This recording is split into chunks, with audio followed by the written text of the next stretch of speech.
Postvitam, translated from Latin, meaning afterlife. It's not a phrase you'd see commonly used in classic Latin literature, but is more of an implication or context specific. More often than not, it's something you'd find in epitaphs or tomb inscriptions, even poetry, referring to the state of the soul as postvitam, in the afterlife. With that, let me introduce you to Postvitam.technology, a mysterious online maze. This isn't a website that you can easily come across. In fact, as far as I know, only one person has ever talked about it on the internet. There's this guy on TikTok, where I was initially introduced to it. What the hell is this? It's like some kind of dungeon. There's like nothing in it, as far as I can tell. Beyond that though, doing any sort of research, looking up the actual name, brings nothing. Just my live stream, where I explored the maze myself. When you click on the link, it drops you into a dimly lit three-way split. The walls are dots of blue and orange. The quality reminds you of an old CD computer game. It prompts you with three different options: forward, left, and right. And that's all you get to know for now. Following the eerie visuals, you find yourself in utter stillness, the only thing filling your ears being an ominous, claustrophobic, constant drone that complements the shadowy corridors. It feels tight, it feels overbearing, and it feels like something's going to happen. You almost want to sit on the starting page and wait. The tension built by the sound and the visual design alone is petrifying. But you push forward. Now, when I played this game, what became apparent almost immediately was just how lost you can get. The lack of visual cues as you explore is clear, and it's really up to you to pay attention to the corridor splits and coordinates. Coordinates. As you explore the system, you'll see the web link update based on your X and Y axis, showing every move as an update. This helps greatly navigate around, and it helps even further when it comes to what you'll find as you look around. The first inscription I ran across, and I would venture to guess most of you would, was a simple one, and a call to action for what's to come. Prepare thy pen. It's obvious instructions and direction on what the game intends on showing you. We're going to have to remember what we find. At first glance, there isn't a direction per se to go. It's a maze after all. The walls don't change, the paths grow increasingly similar, and you find yourself face to face with plaques that tell you you've hit a dead end. Do the walls remember thee? Why, yes. Yes, they do. The constant buzz of the atmosphere and the darkness ahead never changes and aid your body in the creation of adrenaline. You'll be on edge the whole time. It's only increased when you come across something different, unexpected, and when that happens, and the sign reads, dead, you're afraid to turn around. But let's talk about these odd occurrences. As time goes on, you'll run into more plaques with unique phrases and labeled purposely. TMTT, 3 of 8, dead, found at coordinates 5:15.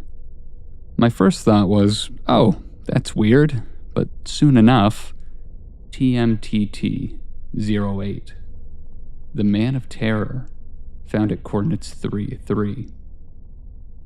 They tell a story. 08, 3 of 8. There's more to it. I made it my mission to find them all. Story building, like all the plaques together. Oh, prepare thy pen. Oh, we're at the beginning. Is there a pattern? Well, I got 11, 7, 5:15, and 5:23, so I don't think so.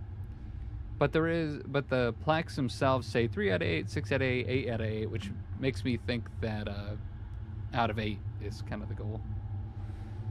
To find them all. Prepare thy pen. That I did. Espresso with pumpkin spice cold foam sounds so good right now. Stop it. That does sound so good. The goal is the pumpkin spice cold foam. Perhaps the Postvitam was the espresso with cold foam all along. Now, fortunately, I was live streaming this, and I was lucky enough to have some interested viewers playing alongside me. After all was said and done, one dedicated viewer was able to decode TMTT, now understood as the Man of Terror. The story goes like this. The man, the terror. He watched me as I passed on my bike. He had something. Dead. But it was his. I watched him wondering how far he would go to keep his dead something. After hours of research, I couldn't find anything that mirrored this story on my own, at least. If you have any connection, or know anything that reminds you of this, let me know in the comments. But reading this, it feels obviously ambiguous, and the meaning disjointed, like fragments of a memory or scattered inner monologue. It almost feels like a piece of a larger story, involving guilt or obsession. The narrator of the story acts as both a witness and a participant, as the narrator is being watched, and then they watch in return. It's a mirroring effect. The narrator seems to justify the man with this ambiguous dead thing, framing it possessively, but it was his, showing us that the writer is rationalizing this gruesome sight. They take a passive stance, simply wondering. The statement of how far he would go implies the narrator knows that the man is capable of something extreme, because he's doing something extreme or plans to. There's a suggestion that both the narrator and the man share a dark potential, or secret knowledge. And unfortunately, we don't get any more answers. We read it and continue exploring, adding to the unease, to the feeling of something looming and watching. That claustrophobic atmosphere closes in just a little more. What comes next, however, adds to the ambiguity of the entire experience. Splinter. Splinter. I have a splinter. It's deep. It's been there for years. I told my doctor that it's gone. It's too deep now. I try to ignore it, but it's not going away. I can't tell my doctor.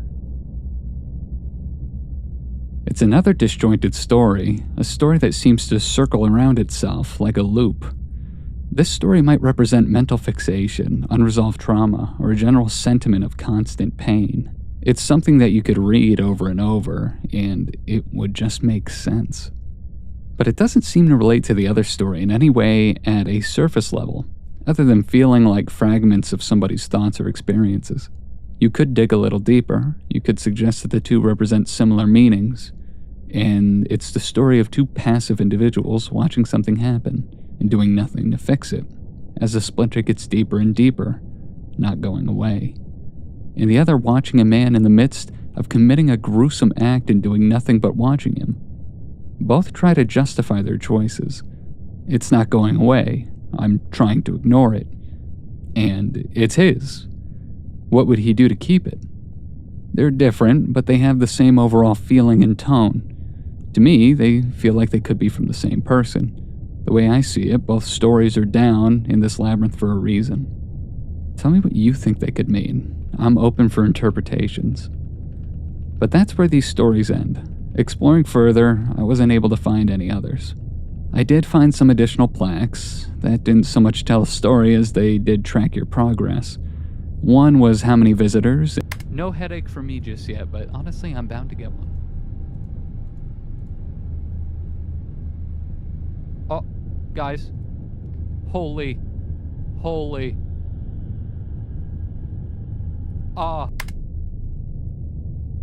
And another was for how many steps you've taken. There were a few, frankly, silly ones. That called me a witch and one a peasant, but I didn't find any other info that connected those two to anything significant.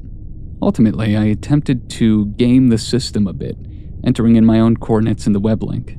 This ended up leading nowhere. For the fun of it, I entered 1,000 and discovered that the game breaks on the x-axis after 999, allowing me to explore an endless corridor forever.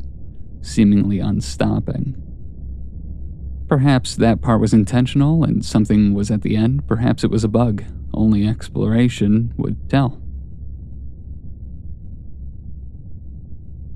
As of recording this, I haven't found anything else of note, and the maze continues to leave me on edge.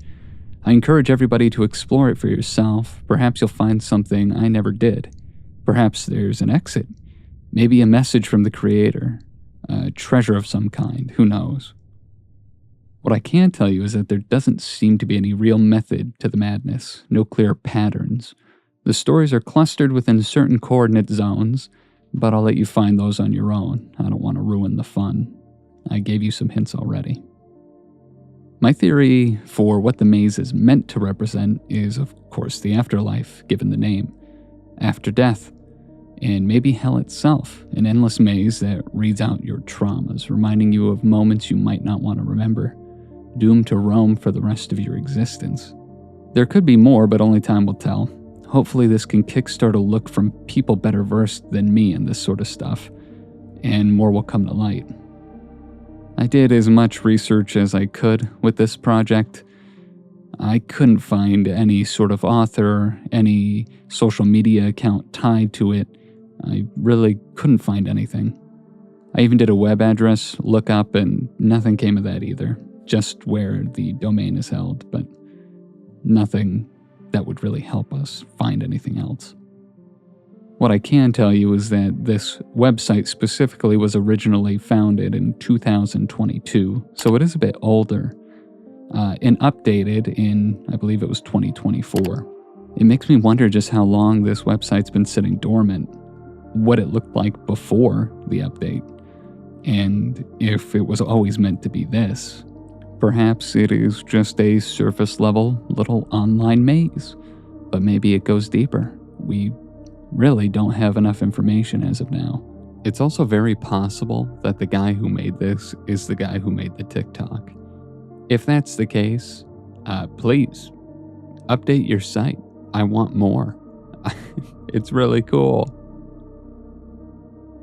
Feel free to leave your own theories, ideas, or opinions on this below, and let me know if you find anything else. If you enjoy this sort of content, please don't forget to like, comment, subscribe, and hit that bell button. Happy exploring, gang. Sleep well.